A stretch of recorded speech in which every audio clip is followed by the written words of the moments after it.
He should be able to have everything that any other kid should have. The state of Washington is failing thousands of special education students. What grade would you give the state of Washington in serving special needs kids? We get an F. And in some cases, extreme illegal tactics are being used. We're supposed to be beyond the days when restraint and isolation were routine. Convicted criminals banned from owning guns are beating the system, but we'll show you how our investigations have led police departments to take action. Myself, as well as several other people in the department, saw your story, and we began to question our own practice. It's a time when so many in our community struggle with homelessness and affordable housing. We're from the King 5 investigators. So we ask how an Olympia power couple qualified for a condo that's supposed to be preserved for low-income families. Do you qualify for that? Well, we have it, so like I said, I can talk to you about this later, maybe. You're watching the King 5 Investigators Primetime Special. Thanks for joining us. I'm Chris Ingalls. And I'm Susannah Frame. Over the past year and behind the scenes, Chris and I have been working to fulfill our journalistic commitment to act as government watchdogs. Over the next hour, we're sharing some of the King 5 Investigators' top stories of 2018, including inequities in our special education system. And exposing how a taxpayer-funded affordable housing program helps some pretty wealthy people buy a second home. But we begin with an issue that has been in national headlines: gun control. Here in Washington, voters passed an initiative in November that creates some of the strictest gun laws in the country. But some firearms laws already on the books haven't been enforced. Our stories led state lawmakers to pass House Bill 1501. This segment from February showed how that law put a new focus on felons, domestic abusers, and the mentally ill who are not supposed to have a gun. The suspect went to a retailer. It's almost like an open door policy. Selected a gun. The criminals walk right through. Handled the gun. William Price in the red hat went gun shopping at this Puyallup sporting goods store last year. A surveillance camera rolls as he fills out federal paperwork swearing that he's eligible to purchase a gun. Then he handles a handgun. All this, even though paperwork from a 5-year-old criminal case shows Price pointed a small handgun at the victim during a robbery and, as a felon, is now barred from owning firearms. Completed the paperwork indicating that he could lawfully possess a firearm when in fact he couldn't. Captain Ryan Portman of the Puyallup Police Department admits this case would have gone unnoticed, except he happened to see King 5 stories about the 4,000 or so prohibited buyers in Washington each year who do just what Price is doing here. They try to get a gun. Myself, as well as several other people in the department, saw your story, and we began to question our own practice. Captain Portman had to look only as far as his own records section. So he needs to speak with the court. His records officer is the one who actually conducts criminal background checks for all handguns purchased at Puyallup gun stores, including Price's background check, which he failed. After seeing the story, I began to wonder if we could do more, and our agency began assigning the cases to detectives. So instead of walking away from the gun counter with no consequences, Price was charged with false swearing for lying about his eligibility on the gun purchase form. After lawmakers passed House Bill 1501 last year, these types of prosecutions are becoming more common. The law tasks the Washington Association of Sheriffs and Police Chiefs with reviewing denied gun purchases and alerting police departments about the most serious cases. Last month, Kitsap County convicted Timothy Smith, taking aim on a rifle here because of his robbery conviction from Hawaii. Mr. Smith entered a plea of guilty to 1 count of false swearing. He was sentenced by the court to 90 days incarceration, and he is serving that time right now on electronic home monitoring. The sheriff's report says Smith attempted to purchase AR-15 rifles at different gun stores 2 days in a row, lied about his criminal history, but failed the background check both times and didn't get the guns. Get your hands up! Get your hands up! The man arrested and convicted in this 2014 road rage case tried to buy a gun a few years later. Holds it up for half a second just to show, hey, it's a gun, before he points it at us. His victim had no idea about that attempted purchase until King 5 told him. Why does he need a firearm? He's obviously shown that he has no problem pulling it out on someone for something as little as a misunderstanding in an intersection. Police say the new law has helped them sort through which cases they should pursue. But they've also noticed a problem. House Bill 1501 does not spell out specific charges for violators. And several police agencies have had a hard time bringing felony charges, even with someone like Price, who used a gun in his prior crime. If a person has a violent history, I think that the punishment should fit, the crime if they're going to try to purchase a firearm. In a year-end report, the Association of Sheriffs and Police Chiefs says it referred nearly 700 prohibited buyers to police agencies because they tried to buy a firearm at a Washington gun store. There are more than 150,000 students in special education in the state of Washington, including children with ADHD, dyslexia, and autism. But by nearly every measure, from test scores to graduation rates, our special ed programs lag behind much of the country. In my continuing investigation, Back of the Class, we found many problems with our system of serving these students, including a funding model that officials say violates state and federal law. Like most 6-year-olds, Noah Legg Lopez is busy going to parks, playing games on his iPad, and spending time with mom. We call it getting out his wiggles. But unlike most kids his age, he's not busy going to school. And that was our plan. And it just blew up. At age 2, doctors diagnosed Noah with severe autism. He's nonverbal and needs help with nearly every task. Wait, let's finish pizza. It's the state's constitutional duty to provide Noah with a free and appropriate education. It's federal law, too. Instead, like thousands of other children with learning disabilities, he's fallen victim to Washington State's decades-old, underfunded, and neglected special education system. We have enough battles that we fight all the time, above and beyond what a neurotypical kiddo might face. Just getting a basic education should not be one of them. Last June, Noah's mom, Lindsay, got priced out of her Kirkland apartment. Come here, no. The rent went up from $1,800 to $2,000. So she considered moving to the small Snohomish County town of Index, where it was actually affordable to buy a home. And I was just like, okay, this is my dream. With Noah's special needs, call number 1 went to the Index School District. Could they educate her child? You were told, come on in. Correct, yes, before I even put an offer on a house. We were just ready to start our lives here. So Lindsay, a single mom and full-time nurse, packed up and moved 43 miles north to this idyllic spot in Index, right above the Skykomish River. She got busy installing features like this fence and extra lighting, especially for Noah. I mean, it was just perfect for him. Lindsay tried to work with Index to get a plan together, but emails show the school admitted since they were so small, they couldn't support her son, and the surrounding districts were full up. School started in September with no chair in the kindergarten class for Noah. It was just unbelievable to me. We just kind of felt like shoved to the side. The King 5 investigators have found that out of roughly 300 school districts in the state, Index is one of 109, more than a third, in deep financial trouble when it comes to special ed. That's because these districts are over what's called the cap. What's the cap? Let's say you're a school district with 100 students. The state will pay you extra money for up to 13.5 of them with disabilities, 13.5% of your population. If you're over that, like an Index, tough luck. You'll have to find the money for those kids on your own. We're the only state in the country with a hard and fast cap. It's appalling. It's writing off a generation of children. Kathy George is an attorney and special education funding expert in the state. It's a very deliberate and conscious choice to underfund special education for financial reasons. And there's a willingness by the legislature to let this inequity continue. Strap. Zip. Yeah, good job. Back in Index, after nearly 2 months of no school and no structure, You ready? Lindsay and Noah hit the road. So we were commuting from Index to Kirkland 5 days a week. Instead of driving 3 minutes to the Index school, they were driving 3 hours a day. so Noah could attend specialized therapy sessions at the Connection Center in Kirkland.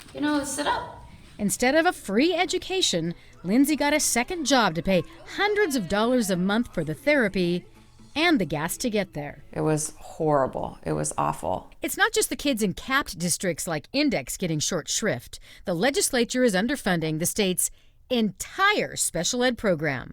To make up, last year districts had to scrape together another $165 million. And remember, it's the state's legal duty to pay for all of it. What grade would you give the state of Washington in serving special needs kids? We get an F. There's no two ways about it. Representative Jerry Pollitt of Seattle is the legislature's top special education advocate. That's just ridiculous. It's wrong. It deprives children of their constitutional right. Our investigation found our woefully funded system is leaving special ed students at the back of the class. Take dropout rates. We rank 46 out of 48 states reporting with a rate of 34%, a third of the kids dropping out. Only South Carolina and Utah are doing worse. As for graduation, an analysis of federal records shows only 58% of our special ed students are getting diplomas. Just 12 states have worse numbers. We got a lot of work to do. Chris Rakedahl is the superintendent of public instruction, in office for a year. He says his number one priority is special education. And here's what he thinks about our state's cap on it. I think some people will be surprised to hear our highest education official in the state say, I think we're breaking the law. I think we are. But I've always said that. Also coming soon. After 4 months of those long, expensive drives to therapy, both Noah and Lindsay had it.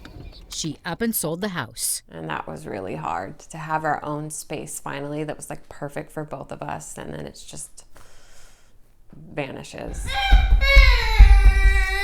With her savings wiped out, Lindsay moved their entire lives to this apartment in Redmond, into a district that can hopefully support Noah's civil right to simply go to school. He should be able to have everything that any other kid should have, and that's like a goal as a mom. And for him to not be able to have that is just unbelievable. The Index School District wouldn't talk to us for this report. Since the story first aired, Noah is doing much better. He's enrolled in kindergarten this year in the Lake Washington School District, and his mom says his teacher and school are both great. They see these kids isolated in a class, like, a leper colony or something. These are the untouchables. Coming up, more from my investigation into the state's special education system. It reveals shameful practices that keep disabled students segregated from the rest of the school. They're taking away a unit and an opportunity for someone who really is in need. And how 2 state government workers were able to buy into an affordable housing program in Western Washington. Stay with us.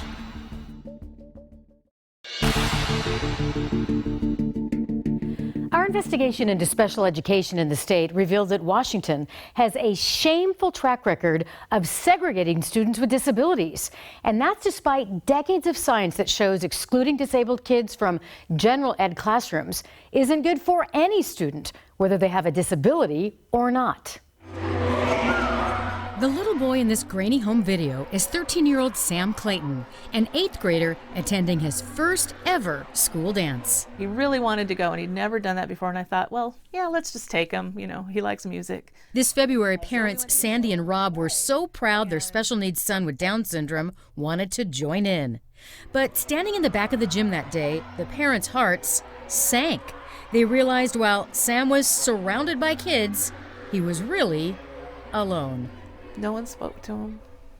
No one came and said, hi, Sam. No one danced with him. No one took a selfie with him. He was aware. He was aware that there were no kids around him. Sam's parents don't blame the kids, but the isolating culture created by administrators at his school, Taffet-Sahaly Middle School in Federal Way. In Sam's 3 years there, he spent every single day, all day, in a self-contained classroom with other disabled students. Zero interaction with the other kids. How does it make you feel to know that he is being segregated? It's really hard. He's got so much to offer. We saw that firsthand. Sam loves people. During our visit, I got lots of hugs, and so did my fellow reporter, Taylor. He even thanked our photographer, Pete, for taking a shot of his finished homework. Thank you, Pete. He brightens everyone's day. He really likes to make people feel happy. He likes to make people laugh, and he likes them to be loved. But 99% of his middle school classmates don't know that. Even at lunch, Sam's separated. That's what the other kids see. They see these kids isolated in a class, like, a leper colony or something. These are the untouchables. And they don't know what makes these kids tick. It's just so sad. It's just so sad. By federal law, students have this civil right. To the maximum extent appropriate, children with disabilities should be in class with children who aren't disabled, with aids and services to help them succeed. Whatever checks. But like Sam, thousands of children in Washington state are shut out of regular classrooms. Our investigation found only 54% of our kids with disabilities spend a majority of their day in general ed. And for students with intellectual disabilities like Down syndrome and autism, that number's down to 5%. Only 2 states in the country, Nevada and Illinois, have a number worse than that. And why is that? It's cheaper. It saves money to huddle resources for special ed students in one classroom. Writing, yes, thank you. Putting one-on-one aides and other specialists out into the building is expensive. But if a student needs it, that's what the law calls for. Kathy George is a special education attorney and advocate. They're treated as if they're not entitled to learn the same as their peers, and that's absolutely wrong under federal law. The Claytons try to make up for Sam's segregated school life by getting him out into the community. Good job. He's a swimmer, a drummer, a church member, ukulele player. Very good. But his parents worry at school, he's the disabled kid. It breaks my heart that there are kids in his school who may not understand, that don't understand what Down syndrome is, that may be afraid of it. Not only is Washington violating federal and state inclusion laws, but our system is ignoring inclusion science.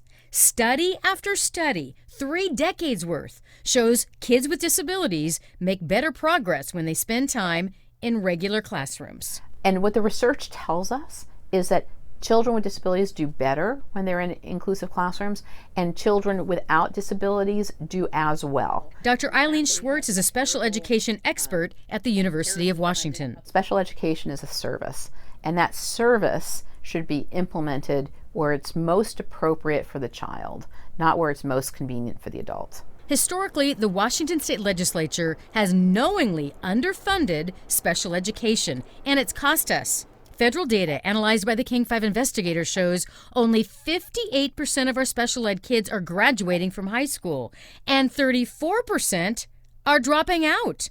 Only 2 other states have a dropout rate that's worse.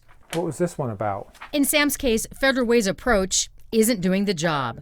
Records show he isn't close to meeting the vast majority of his goals in reading, math, or social skills. Instead of rethinking the structure, administrators stuck to Plan A of keeping Sam separate. Legalities aside, it's a moral shame. The Claytons are hoping next year will be better when Sam heads off to high school. Hoping for a setting where he won't be seen as different, separate, defined by a disability. I think it's just wrong on so many levels, and not just for Sam, but for, the other kids in the school. It's an opportunity lost. We can't get these 3 years back. We have a positive update to bring you on Sam. Since that story aired, he started high school in the Federal Way School District, where he's in general education for music, pottery, and a leadership class. So he's gone from absolutely zero inclusion to about 40% of his day spending time with typical learners. And his parents say he's communicating a lot better, and that they see him interacting with all kinds of kids who know his name, not only in the school, but when they go out and about in the community. So that's a huge change from 3 years where he really didn't know anybody. A big improvement for Sam. That's great. Well, the King 5 investigators have found some surprising people living in taxpayer-funded affordable housing. They include a politically connected Olympian Olympia couple who, despite having a primary residence in Olympia, somehow qualified to purchase a condo built for low to moderate income families. In a continuing series of investigations, I found a taxpayer-funded program in East King County handed them the keys. Here's part one of my series of investigations into Arch housing. This strip of Main Street is one of Bellevue's most desirable neighborhoods, with charming shops and tree-lined streets. And old meets new a few blocks away, where Bellevue's crop of skyscrapers is growing tall. The McKee condominiums sit in the heart of Old Bellevue, 97 units near great shopping, restaurants, and office buildings. Right now, we have about 13,000 registered apprentices in the state of Washington. John Altman owns a condo at the McKee. He is senior education advisor to Washington Governor Jay Inslee. His wife, Nona Snell Altman, is the chief deputy clerk for the Washington House of Representatives, seated here at the front of the House floor when lawmakers are in session. It's no surprise that a power couple like the Altmans ended up here at the McKee. What is a surprise is how they got here, with taxpayer help. Property records show the Altmans paid $206,000 for their McKee condo 9 years ago. This contract they signed shows the unit is designated for households of low and moderate incomes. Last year, the Altmans earned a combined $268,000 from their jobs with the governor and legislature, according to public records. You know, I'm profoundly disappointed to be misusing the system, and to be funded by the taxpayers. They're taking away a unit and an opportunity for someone who really is in need. Laura Duncan is a neighbor and treasurer of the McKee Condo Owners Association. She was surprised to learn from us about the Altmans' connections to the state capitol, 65 miles away from their Bellevue condo. We've known it's been vacant for a long, long time, and that they only use it, on occasion. Property records show the Altmans own this place in Olympia, a home they bought long before they purchased the McKee condo. It's a 20-minute drive from the state capitol complex where they both work. Hi, Ms. Altman. We're from the King 5 investigators. We found Nona Altman as she was leaving her office inside the Capitol Dome. How is it that you and your husband qualify for your condo at the McKee? I'm sorry, I'm a little caught off guard by this. Okay. And I'm also on my way somewhere. The Altmans own one of 9 affordable housing condos at the McKee that is administered by Arch, a regional coalition for housing operated by 15 East Side cities. These corner units are Arch condos, which are smaller and cheaper than the McKee's other condos. Developers get city-approved zoning and tax breaks and other publicly funded incentives for including the affordable units in their projects. In turn, buyers like the Altmans sign this contract vouching that the Arch home is their principal residence. They are required to use that residence as their primary residence or to live in the unit. Arthur Sullivan is Arch's longtime program manager who administers affordable housing on behalf of member cities, including making certain that buyers actually live in their Arch homes. That is not in our interest to create a pool of investment property. This is to help get the first rung of the ownership ladder working in East King County. Yet the Altmans were already past that first rung with their Olympia home, the place that seems much more likely to be their primary home rather than the McKee. If they're not doing that, then we will follow up. So they would have to make you believe that they're leaving their Bellevue condo and driving down to Olympia and working for the governor and working for the House of Representatives and driving back to Bellevue every day. Essentially, yeah. I just got back from a trip. I'm very tired. I'm supposed to go meet my mother right now, so I need to go. Okay. But can I ask you, you own a house in Thurston County. Yes. How is the Bellevue condo, which is a second home, how would that qualify as an affordable housing unit? Like I said, I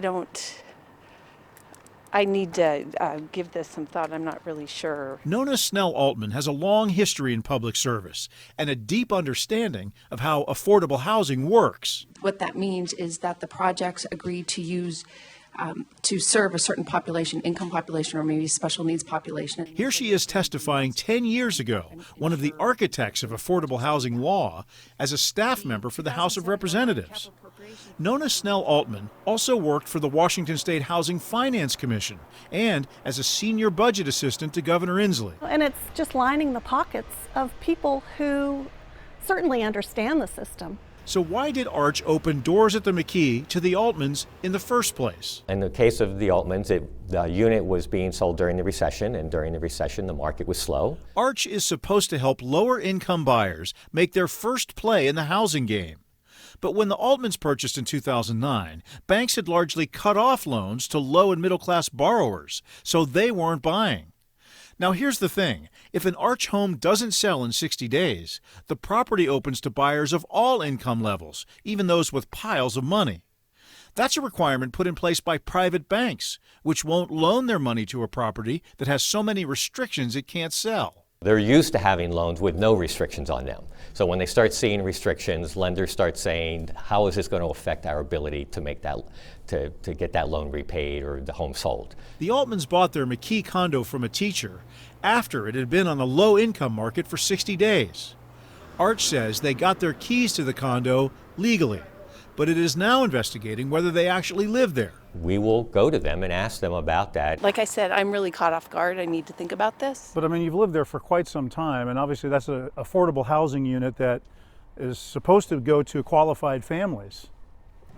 Do you qualify for that? Well, we have it, so like I said, I can talk to you about this later, maybe. Since that story aired, Arch has launched an investigation into the Altmans and 2 other condo owners. It's also announced a top-to-bottom review of its policies, and some member cities have discussed withholding funds from Arch until it can prove it's spending taxpayer money wisely.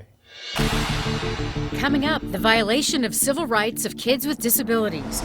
We expose the use of isolation rooms for special ed students. And if this is how you treat your family, I don't want to be part of it. Plus, former Seahawks spent years fighting on the field. But off the field, some are battling the state for denying their workers' comp.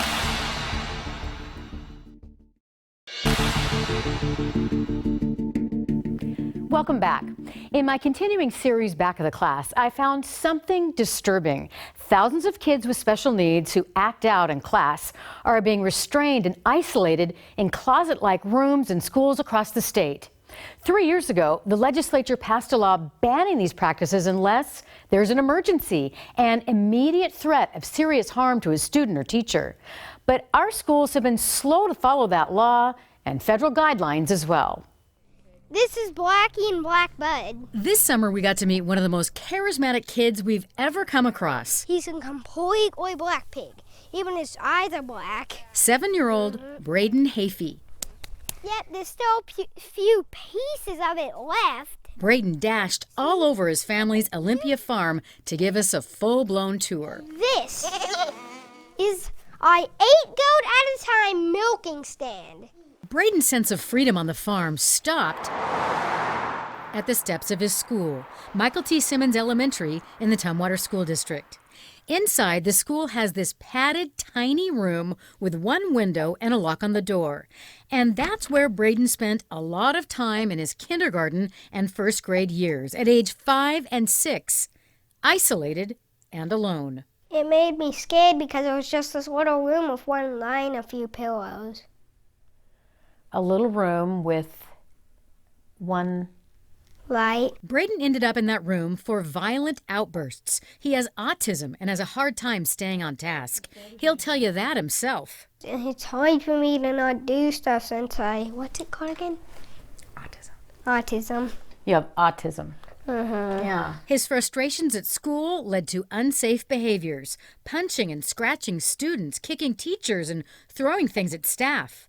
But school records also show he was sent into isolation for lesser offenses such as breaking pencils, throwing markers, running around the class, and not staying on his beanbag chair. It made me feel kind of worried that they were just going to lock me and leave me in there. Leave you in there? Mm-hmm. That would be scary, huh? Mm-hmm. 3 years ago, the state of Washington passed its first ever law on isolation and restraint, saying it's only to be used as a last resort when there's an imminent likelihood of serious harm to the student or another person. He's 45, 50 pounds and 4 foot tall.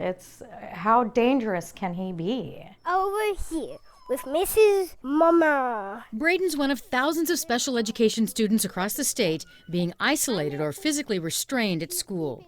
Despite the law meant to clamp down on the practices, in the 2016-17 school year, more than 33,000 incidents were reported to the state, involving about 6,700 students. School districts with glaringly high numbers include Spokane, Lake Washington, Bellingham, Edmonds, Kelso, and Vancouver. We're supposed to be beyond the days when restraint and isolation were routine. Kathy George is a special ed attorney. It just shows somebody's not getting it, right? Not somebody, a lot of school personnel are not getting it. Research shows the controversial practice of isolation and restraint is not only outdated, but it doesn't work. In 2009 and again in 2012, the U.S. Department of Education warned states that restraint and isolation should be avoided to the greatest extent possible, and that there's no evidence it's effective in stopping the problem behaviors in the first place. Instead, positive behavior programs should be developed. We owe them much better. Special ed advocates like Representative Jerry Pollitt say the problem boils down to money. The state hasn't funded training and the supports needed to adopt positive behavior alternatives. You know what the cheapest thing is? Put a kid in an isolation booth. In a closet. Yeah. In Braden's case, isolation wasn't working. The behaviors weren't getting any better. Yet the staff continued to use it over and over. On one day, they put him in the room 6 different times. The King 5 investigators reviewed Braden's school records and found in a 1.5-year time span, he was sent into isolation 56 separate times. It's heartbreaking. You know, you wonder if there was anything you could have done more to fix it. By the middle of Braden's first grade year, the isolation room wasn't just a lonely and scary place, but a dangerous one as well. He started hurting himself inside, banging his head on the door and window. He went to a therapist for symptoms of PTSD and lost all self-confidence. It made me feel like they don't want me. Well, that's sad, isn't it? Mm-hmm. And how did that make you feel? A little bit upset. It got so bad, his mom yanked him out of school altogether. It just breaks my heart. He's 7. No kid should feel that way. You know, it's like the foundation years. It just, no kid should experience any of this or feel like that they're a failure or think that they're bad. That's wrong. Braden is in the 2nd grade now at a different school in the Tumwater School District where his mom says he's doing really well. No more isolation room. If you'd like to see more of my series Back of the Class, text the word CLASS to 206-448-4545 and we'll send you a link. We all know that football is a game, but it's also a job to the guys on the field. And like any worker injured on the job, professional athletes can file a claim with the Washington State Department of Labor and Industries. But former Seahawks players say the team has a playbook to fight their claims, and the state rubber stamps it, as this story from May reveals. These are not your average home videos. The footage shows Jerry Wunsch living his daily life. A walk across the street with his girlfriend, a coffee run, the trip to Walmart, several scenes where Wunsch is a volunteer football coach at his son's school. And then there are the constant drive-bys of the Florida home where Wunsch lives with his 3 children. And you have these people parked out in front of your house watching your kids play and videotaping your kids play in the front yard. Only later would he learn that a team of private eyes tailed him, not only in Florida, but as he traveled through SeaTac Airport on his way to Washington State. His former employer, the Seattle Seahawks paid for the secret surveillance and presented this video to the Department of Labor and Industries as evidence that Wunsch was exaggerating or feigning his symptoms for a workplace injury claim. They used that video to say that your life in professional football did not hurt you. What do you think about that? I felt appalled. The first day I got there, Paul Allen walked up to me and told me, "Welcome to the family. And if this is how you treat your family, I don't want to be part of it." Jerry Wunsch played the last 4 of his 9 NFL seasons as a lineman in Seattle until injuries ended his career in 2005. I cannot feel my legs from all the damage. In his workplace injury claim filed in 2014, 5 doctors said Wunsch suffered head-to-toe physical and neurological damage during his football career. But the scariest part is the memory and the temper and the forgetfulness. 3 Seahawks doctors countered that none of the diagnosed injuries were related to the claimant's occupational disease. In other words, they were not from professional football. Typically, the answer from the Seahawks is no, we're not going to cover this claim. Attorney Bill Hochberg, who has represented Wunsch and more than 50 other former Seahawks who filed worker injury claims, say the Hawks routinely delay and deny claims from ex-players. The Seahawks will tend to get an opinion from the same doctor over and over again who says, oh, this has nothing to do with his play as a professional athlete, even though there's no other explanation, especially for gentlemen who may be in their 30s or 40s and have knees of a 60, 70, or 80-year-old. Drop that gate in the Emerald City. Let's go! L&I ranks spectator sports like motocross racing and arena sports like pro football as the 6th most hazardous occupation in Washington state in a 2015 report. This database, showing claims filed by Seahawks employees over the years, was compiled by the Washington Department of Labor and Industries at our request. It shows 49 injury claims filed in 2016, for example, but does not spell out how many of those are players versus any other Seahawks employee. So football players have the same protections that other workers in the state do? Absolutely, the exact same protections. In spite of that, Attorney Hochberg said the Seahawks not only deny injury claims of former players like Wunsch, those denials are upheld by L&I. L&I typically just rubber stamps whatever the Seattle Seahawks have asked them to do. Has your department, L&I, been rubber stamping the Seahawks' denial of claims? The easiest way to explain that's just not correct. We look at all cases in the same way, whether they're from the Seahawks or a different self-insured company. L&I spokesperson says Seahawks claims are more likely to be approved by Labor and Industries. Seahawks claims overall are being approved at a higher rate than the general populace who have self-insurance or workers' comp. Labor and Industries just aren't taking these cases seriously. Hochberg says L&I's stat is misleading. Under NFL rules, teams issue weekly injury reports, so they're less likely to fight a claim by a current player that they've already tagged as injured. My name is Damian McIntosh. I played 10 years in the NFL. But they will deny a claim from a former player like lineman Damian McIntosh, who retired from the Seahawks 8 years ago. I feel like I'm going to be railroaded by an organization that really don't care. Seahawks doctors said McIntosh's injuries had nothing to do with the claimant's tenure with the Seahawks, and L&I denied his claim that football caused knee, hip, and shoulder injuries for which doctors are now treating him. In the cases of both McIntosh and Wunsch, the L&I denials were overturned on appeal, but the Seahawks are now fighting those appeals. I don't know what they're trying to accomplish. It's extremely frustrating. I'm sorry. Can I take a break? The Seahawks deny that they're doing anything wrong in these workers' comp cases. Since that story aired in May, Jerry Wunsch lost an appeal of L&I's decision, but he did get a win, too. The Seahawks must hand over game and practice tapes, something his attorney says they previously refused to do, and he can use those for future appeals to prove his injuries. If it's not regulated, then it's like somebody's putting their finger on the scale every time you buy something. Coming up, deceptive gas pumps leading to unfair prices. Why the state knows about it, but so far has no solution.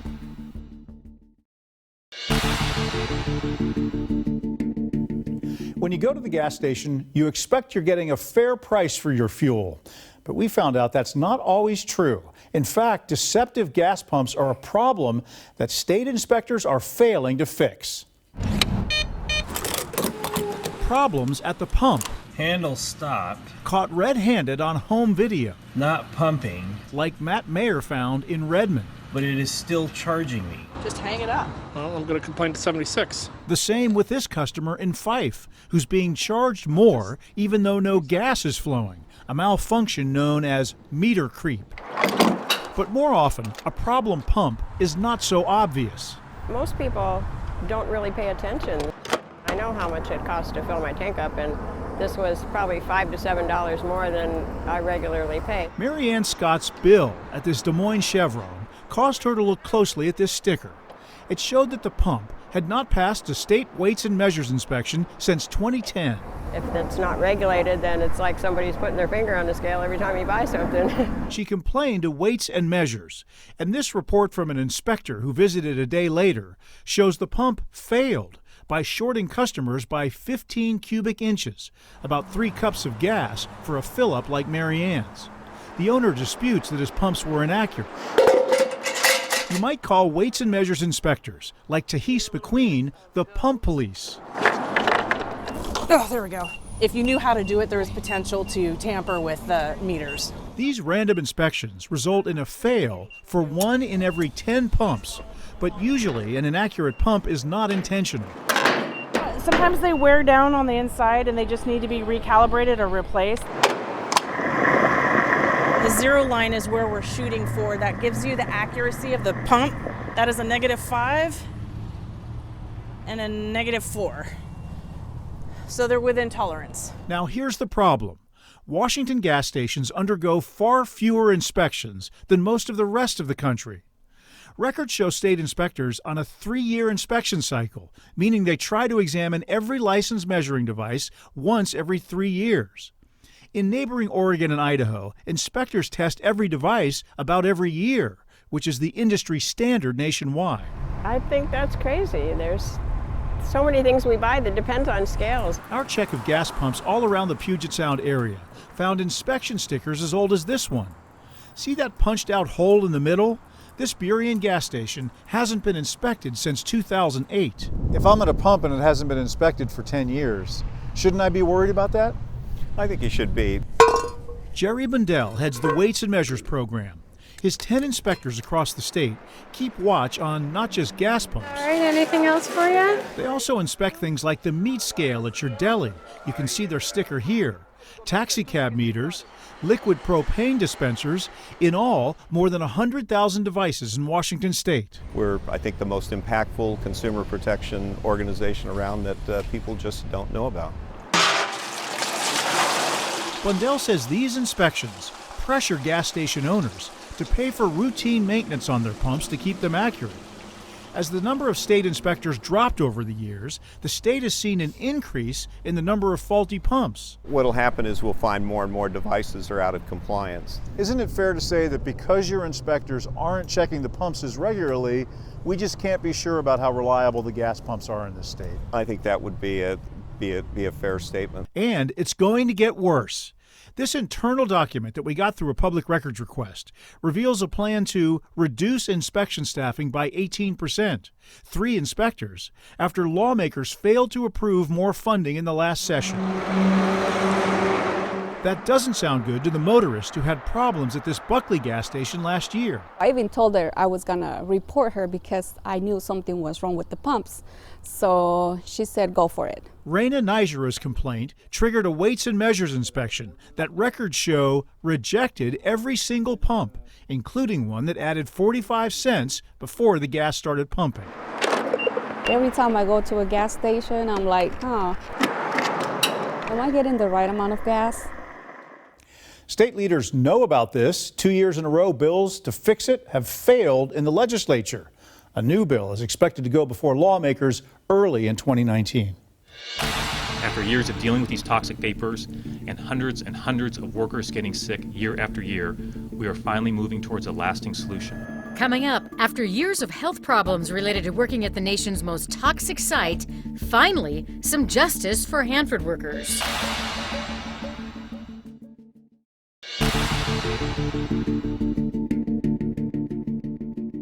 For more than 25 years, the federal government and its contractors at Hanford have denied that workers have gotten sick at the nuclear site from exposure to cancer-causing chemicals. But finally, this past September, after a 4-year King 5 investigation, the Department of Energy settled a lawsuit filed by Washington's Attorney General. A major win for Hanford workers designed to end years of suffering. After years of dealing with these toxic vapors and hundreds of workers getting sick year after year, we are finally moving towards a lasting solution. Attorney General Bob Ferguson said the federal officials running Hanford, North America's biggest nuclear waste dump, tried every angle they could think of to get out of this lawsuit and settlement. But 3 years of negotiating later, workers are headed toward a much safer workplace. Ferguson's clearly ticked off it took a lawsuit to stop the Fed's decades-long indifference to the health of its workforce. If someone's got a tougher job in this state than a worker work on the Hanford tank farm, raise your hand and tell me what it is. I'm curious to know what that job is. The federal government did not do right by those workers, to put it very mildly. It's hard for me to think of a case in my entire career that angers me more than this one. Hard to believe. Very hard to believe. Since 2014, the King 5 investigators have been revealing the ugly truth about how chemical vapors have affected workers' lives. John Swain and Dale Gear both have permanent brain damage. Diana Gegg suffers from dementia and vision loss. Lonnie Poteet has excruciating nerve damage. Don Slaw lives with serious lung disease. Ron Stevens has kidney failure and cancer. And Gary Saul died from chronic exposures. We also exposed that while people were getting sick, the U.S. Department of Energy, which owns Hanford, misled workers by telling them the vapor levels were safe, while ignoring and even hiding their own science that proved otherwise. There is no way to sugarcoat this. They did not take it seriously. Former Hanford worker Abe Garza and his wife Bertola came to the news conference from Richland. Chemical exposures have left Garza with dementia, heart disease, and lung disease. They've supported this lawsuit every step of the way. Because we have family working there. And I know what has happened to my husband. And there's a lot of husbands and wives that are working out there and their children.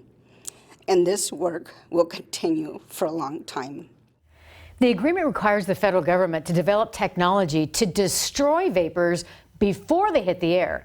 And they have to pay the state and Hanford Challenge almost $1 million to cover all those legal expenses. So you've been covering Hanford for how long now? Like at more than 4 years. So this agreement was a bit of a personal victory for you. Chris, it was one of the best days of my career. Afterward, Bob Ferguson shook my hand and thanked me. And what it really made me think about was how lucky we are to be able to do all these stories and to work at a place like King that allows us to stay on projects year after year until we start to see some results. Yeah, and I think the show was evidence of that. So we thank you all for watching, and we have more on these and other ongoing investigations at king5.com. Many of these stories started with a tip from viewers, so if you have a story idea, call us at 888-K5-STORY, or you can email us at investigators@king5.com.